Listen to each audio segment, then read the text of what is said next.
gente, tudo bem com vocês? Eu inicio direto de hoje contando que é nessa quinta-feira que se encerra uma série de atividades da Unidade de Arte e Cultura Popular.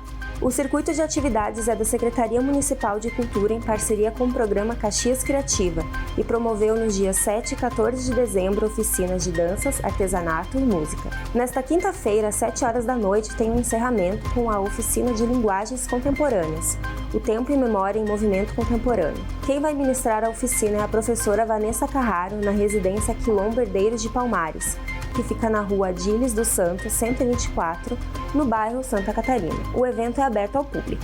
E a inauguração da nova ponte da BR-116, que liga Caxias do Sul a Nova Petrópolis, ocorre nesse sábado. A inauguração da nova ponte da BR-116 vai ocorrer no sábado, dia 21 de dezembro, às 11 horas. O evento estava marcado para essa sexta e foi adiado para que o ministro dos Transportes, Renan Filho, possa comparecer.